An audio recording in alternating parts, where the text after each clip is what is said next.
જય શ્રી કૃષ્ણ. જય હો, મંગલમય હો. આપણી સેવાની વાત કરીએ છીએ. સેવા પરમો ધર્મ, આ એક સુભાષિત છે. શ્રેષ્ઠ અને બેસ્ટ જીવનમાં કાંઈ પણ હોય તો એ સર્વપ્રથમ છે સેવા ધર્મ. મહાપ્રભુ વલ્લભાચાર્યજીએ પૂજન અર્ચન કે કર્મકાંડની કોઈ વાત નથી કરી. આચાર્યોએ સદાય સેવા ધર્મની જ વાતો કરી છે. સેવા ધર્મ પાસે ક્રિયાકાંડ, કર્મકાંડ, પૂજન અર્ચન, જપ, માળા જેવો કર્મકાંડ કે વિધિ વિધાનની કોઈ જ કિંમત નથી. હું તમને એક ડૉક્ટરની વાત કરું. એક ડૉક્ટર જો 7 વાગે પેશન્ટનું ઇમરજન્સી ઓપરેશન કરવા જવાના હોય અને એ રોજ કરતા હોય તેમ 4 કલાક લાલાની સેવામાં બેસે તો એ કેટલું વ્યાજબી છે. પેશન્ટની સેવા એ જ પ્રભુ સેવા છે અને એ ખરું કર્તવ્ય છે. કર્તવ્ય પાસે ભાવનાનું ફૂલ બહુ જ નાનું છે. સેવા પૂજા આ નિજી શ્રદ્ધા છે, એ પોતાની ભાવના છે. પોતાની ભાવના પોષવા બરાબર છે. સેવા કરવી, પૂજા કરવી એ બધી પોતાની ભાવના છે.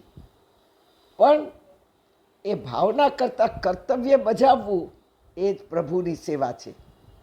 અમારા એક સ્નેહી ડૉક્ટર છે, બહુ સેવાભાવી, પણ સાથે કર્તવ્ય પરાયણ પણ એટલા જ નિષ્ઠાથી. હા, સવારમાં 4-5 વાગે ઉઠતા હશે, કારણ કે એમનો નિત્યક્રમ છે લાલાની સેવા.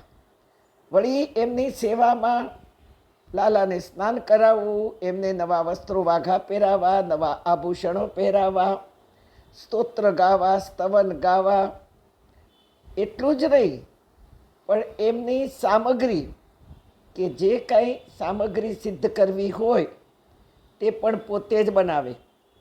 તથા તમામ વૈષ્ણવ ધર્મને લગતી સેવા જેમ વર્ણવી છે, રોજે રોજની સેવા કેવી રીતે કરવી, કેવા વાઘા ધારણ કરાવવા, કેવી સામગ્રી બનાવી અને ભોગ ધરવો, એ પ્રકારની વૈષ્ણવ ધર્મને લગતી પુસ્તિકાઓમાં જે લખ્યું છે તે જ પ્રમાણે રોજે રોજ નિત નવીન કરી અને લાલાની સેવા કરે. અને 7 થી 8 વાગ્યાના ઓપરેશનમાં પણ ઓટીમાં હાજર થઈ જાય. આ છે એમનું કર્તવ્ય. ઓપરેશનનું જે ભાવના છે એ લાલાની સેવા, બંનેને પુણ્ય ન્યાય આપવો, અને એ પણ આવા જેઠ યુગના જમાનામાં બિલકુલ શક્ય નથી. પણ અમારા આ સ્નેહી ડૉક્ટર ઓપરેશનો રોજ હોય જ, આઈ સ્પેશિયાલિસ્ટ છે. રોજ 2-4 ઓપરેશન હોય અને એ 7 વાગ્યાથી ક્લિનિક પર પહોંચી જાય. 10 વાગ્યા સુધી, 11 વાગ્યા સુધી એમના ઓપરેશનો ચાલતા હોય. તો એ ઉઠે કેટલા વાગે લાલાની સેવા કરવા? 4-5 વાગે તો ઉઠતા જ હશે, મેં જાણ્યું નથી, પણ એટલા વાગે ઉઠતા જ હશે. કોઈ દિવસ લાલાની સેવામાં બ્રેક થયો નથી. મેં કહ્યું ને, એ સામગ્રી પણ પોતે જ બનાવે, કોઈના હાથે નહીં. પોતે જાત જાતની સામગ્રી બનાવે. લાલાનું કઢેલું દૂધ પણ પોતે જ બનાવે. હા, ભગવાને આવા નોખી માટીના માનવ કેટલા ઘડ્યા હશે. મેં મારી જિંદગીમાં આ એક જ માનવ જોયો, મહામાનવ, કે જેમનું દેશ વિદેશોમાં અને ભારતમાં પણ એટલું જ નામ છે. ગોલ્ડ મેડાલિસ્ટ છે. આ ડૉક્ટરમાં મને મહામાનવના દર્શન થયા. પત્ની પણ એનાથી પણ વધે. પતિના કાર્યમાં દિવસભર ક્લિનિકમાં ડૉક્ટરનું કાર્ય સંભાળી અને સાથ આપે. બહુ રેર જોવા મળે આવા મહામાનવો, અને એમાં પણ પતિ પત્ની બંને સાથે. પ્રત્યક્ષ સેવા માનવોની કરે અને પરોક્ષ સ્વરૂપની કરે, બંને સાથે ચાલે, એને સેવા કહેવાય. જરૂરતમંદ લોકોનું નિરપેક્ષ, અપેક્ષા વગરનું કાર્ય કરે, રડતા ને હસતા કરે. ક્યાં ક્યાંથી લોકો આવતા હોય, બહુ દૂર દૂરથી લોકો આવે છે એમની ક્લિનિક પર.